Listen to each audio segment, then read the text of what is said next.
So धरानको Harka Sampang जो mayor हुनुहुन्छ उहाँको कामहरूबाट चाहिँ इन्सपायर धेरैजना भएका छन्। सो हाम्रो गाउँ टोलमा पनि हर्क साम्पाङले जुन श्रमदान गरेर चाहिँ श्रम संस्कृति पार्क बनाउनु भएको छ, सोही कुराबाट इन्सपायर हुँदै कुटी डाँडामा पनि कुटी पार्क बन्ने भएको छ, जसको काम चाहिँ धमाधम भइरहेको छ। टोटली श्रमदानबाट स्थानीय बजेट कति आउँछ के आउँछ त्यो त अहिले निर्क्युल भइसकेको छैन, तर श्रमदानबाटै यहाँ एउटा राम्रो पार्क बनाऊ भन्ने उद्देश्यले कामहरू धमाधम भइरहेको छ। आज सरसफाइ गरिँदैछ, सोही मा धेरै जनमानसको भिडभाड पनि छ। आज चाहिँ यसलाई यहाँ क्षेत्रलाई चाहिँ अलिक सुरक्षित गर्न र यहाँको झोडी जङ्गललाई फाडफुड गर्नको लागि काम भइरहेको छ। यसरी काम हुँदैछ सबैतिर र यसको काम एकदमै तीव्र रूपमा हुनेछ र एकदम एरिया पनि राम्रो छ, ठुलो छ।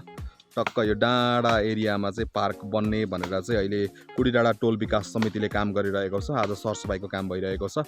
उपरको यो स्कुलको पुरानो बिल्डिङबाट चाहिँ अब केबल कार पनि चाँडै यहाँ निर्माण कार्य सम्पन्न सुरु हुनेछ।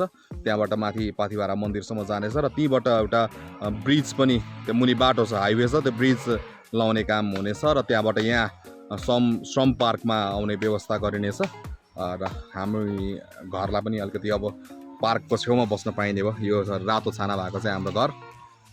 सो अब चाहिँ यहाँ चाँडै पार्क भयो भने तपाईँहरूलाई हामी भयो भने होइन, हुन्छ, डेफिनेटली हुन्छ। यसको लागि चाहिँ अब सबै कामहरू भइरहेको छ। सबैले आफ्नो क्षेत्रबाट सहयोग गरिदिनु होला र अब केही सहयोग गर्न नसके पनि पछि पार्क बनिसकेपछि घुम्न चाहिँ आउनु होला। Thanks for watching.